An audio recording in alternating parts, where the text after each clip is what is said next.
Ministração Jejum do mês de novembro. Domingo, dia 2 de novembro de 2025. Desenvolvido por apóstolo Jeff Zangão. Tema: Obed-Edom. A lição de que a preparação espiritual exige mais do que boa vontade. Bom dia a todos.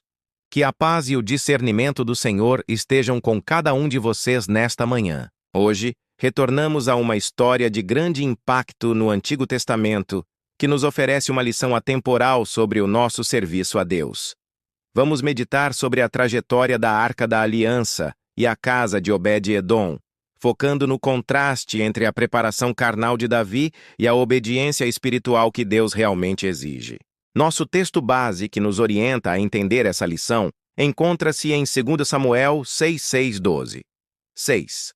Quando chegaram à eira de Nacon, Uzá estendeu a mão à arca de Deus e a segurou, porque os bois tropeçaram. 7. Então a ira do Senhor se acendeu contra Uzá, e Deus o feriu ali por sua imprudência. E ele morreu ali junto à arca de Deus. 10. Não quis levar a arca do Senhor para a cidade de Davi, e a fez desviar para a casa de Obed-Edom, o geteu. 11. A arca do Senhor ficou 3 meses na casa de Obed-Edom, o geteu. E o Senhor o abençoou e a toda a sua casa. Introdução.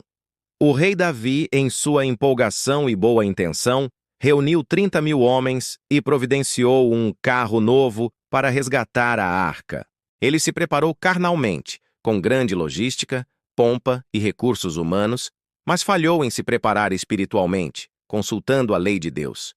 Esse erro custou a vida de Uzá. A arca, então, encontra um refúgio simples e abençoador na casa de Obed-Edom. Este contraste nos ensina que a qualidade da nossa preparação para o serviço a Deus é medida pela nossa obediência à sua palavra, e não pela grandiosidade dos nossos esforços humanos. Vamos desenvolver essa lição em 3 tópicos. Tópico 1. O perigo da preparação carnal. O erro de Davi. Davi errou porque usou a lógica humana e a eficiência prática para lidar com a santidade de Deus. Ele teve um zelo fervoroso, mas sem o conhecimento correto. Logística em vez de lei. Davi investiu na logística. Carro novo, que era o método mais fácil e mais eficiente, copiado dos filisteus. 1 Samuel 6:7. No entanto, ele negligenciou a lei divina, que exigia que a arca fosse carregada sobre os ombros dos levitas, usando varais. Números 4:15. A forma como Deus exigia o serviço era a única forma aceitável. A aparência enganosa do zelo. A celebração de Davi era impressionante. 2 Samuel 6:5, cheia de instrumentos e alegria. Havia boa vontade, mas faltava reverência. O nosso serviço na igreja, a nossa adoração e os nossos projetos podem estar cheios de entusiasmo e recursos, mas se ignorarmos o que a palavra de Deus diz sobre como devemos viver ou servir o nosso zelo, se torna vazio e perigoso. O julgamento da santidade. A morte de Uzá foi um lembrete severo de que a santidade de Deus não pode ser negociada. A boa intenção não substitui a obediência. Não podemos tocar naquilo que é santo com as mãos carnais da imprudência e da desobediência. Tópico 2. A verdadeira preparação. O temor e a obediência. Após o trauma, a arca foi para a casa de Obed-Edom. O que esse homem fez que não foi feito por Davi? Ele demonstrou o temor e a reverência que levam à obediência, a verdadeira preparação para hospedar a presença de Deus. O temor gera a ação correta. Davi, após a morte de Uzá, temeu ao Senhor. Vento 9. O medo o paralisou, mas o temor de Obed-Edom, presumivelmente, o levou a buscar o conhecimento da lei de Deus. A bênção só pode fluir onde há reverência e a disposição de fazer as coisas do jeito de Deus. Obed-Edom, o hospedeiro abençoado. Em 3 meses, a sua casa e tudo o que ele tinha foram abençoados. O milagre não foi que Deus abençoou a arca, mas que Deus abençoou a casa que tratou sua presença com a devida honra.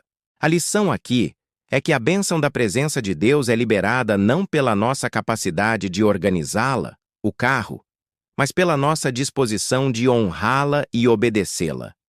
Preparar o coração e não apenas a logística. A preparação de Obed-Edom foi, antes de tudo, espiritual. Ele preparou o seu coração e sua casa para receber a santidade.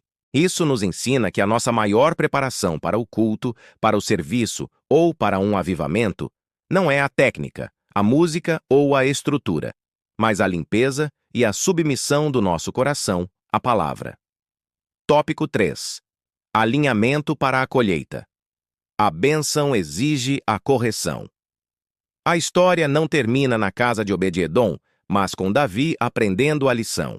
O rei finalmente leva a arca para Jerusalém, mas desta vez o faz de forma diferente. Davi, o discípulo, o segundo resgate da arca, narrado em 1 Crônicas 15, mostra um Davi transformado. Ele não confia mais no carro, ele consulta a lei e determina que a arca deve ser carregada pelos levitas, como o Senhor havia ordenado. 1 Crônicas 15, 13. Da carne à obediência. A preparação de Davi agora era espiritual. Ele alinhou sua boa vontade ao conhecimento da palavra. O resultado foi bênção e alegria. O serviço a Deus só é frutífero quando há o alinhamento total entre a nossa intenção, boa vontade, e o mandamento de Deus, conhecimento. O chamado à correção.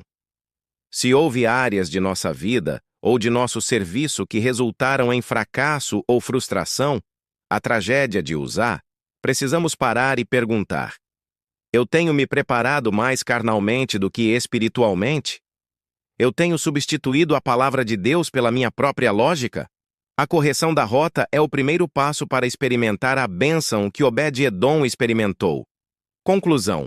Meus amados, a nossa intenção de servir a Deus deve ser sempre louvada, mas a nossa preparação deve ser primariamente espiritual. Que não nos contentemos com o carro novo da eficiência humana. Que busquemos, acima de tudo, a reverência e a obediência de Obed-Edom. Que a sua vida seja um lugar onde a presença de Deus é tratada com tamanha santidade e obediência, que a bênção do Senhor venha sobre você, sobre sua família e sobre tudo o que você tem. Amém.